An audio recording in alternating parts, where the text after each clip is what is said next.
To get rich is glorious. Among the richest men in China, few have good endings. Let's see what really happened to Jack Ma. How did China destroy Jack Ma?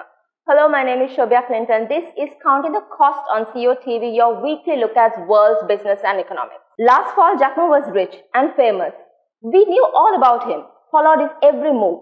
He was in fact the richest man in China and the most famous living Chinese person. He was poised to crown his career with victorious public offering for his company, the Ant Group, the largest fintech company in the world. The markets loved him. His high-tech empire business, which included Alibaba, the Amazon of China, which was valued at over $1 trillion. He was an entrepreneur, an innovator, and a charismatic spokesman for the success in New China. But in Ma's charisma, there was a dimension beyond. His showmanship skills was extraordinary. Alibaba's stadium-sized company celebration was choreographed into an extravaganza the equal of any Super Bowl halftime show. And Jack Ma himself was always a star. And then what happened? He disappeared. Jack Ma last took the public stage on October 24th of last year in Shanghai. He gave a speech. The speech, as it will be known, in which he bluntly criticized the Chinese financial industry establishment. Jack Ma hasn't been seen since. If by seen, we mean being actually observed and verifiably photographed in public. Instead, through a credulous press, we have been treated to a series of bizarre sightings. There have been just 6 reports of Jack Ma's doings since October. All of them are strange, suspiciously vague, and indirect. The first is the hostage video. The first sighting occurred 3 months after he disappeared. As the story unfolded, it was a cold Sunday in January. Jack Ma is said to have driven hours into the countryside to an obscure location accompanied by the government field crew to make a reappearance video. And then the golf outing. 3 weeks later, there was a headline from a senseless Bloomberg report that Jack Ma was spotted playing golf, easing China's detention fears. And the third is the online chat. The same Bloomberg report cited an exchange of text messages between Jack Ma and the head of SoftBank. The fourth is the jet logs.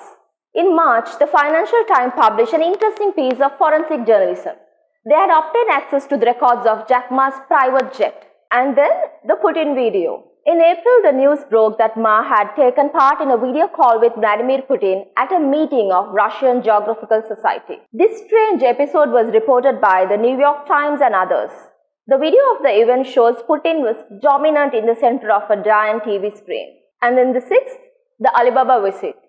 In May, it was reported Jack Ma had actually visited Alibaba headquarters for an employee's social event. What should we make out of this?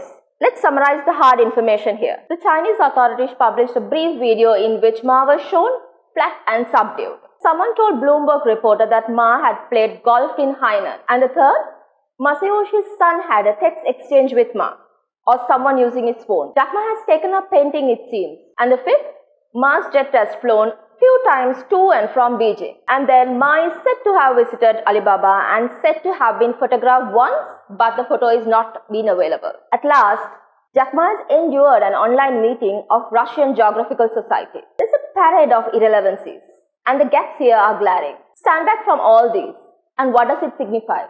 Jack Ma was once the face of Chinese innovation. The man who went from being an English teacher to a pizza delivery guy to the biggest entrepreneur in China, the most recognizable ambassador for the brand China. He was legendary, and it was his reputation that got him into trouble.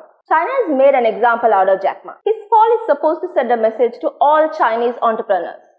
If they become larger than life, if they cross the line with Chinese government, they'll be the next in line to be demolished. Until I see you in another interesting episode, signing off, me Shobya Clinton.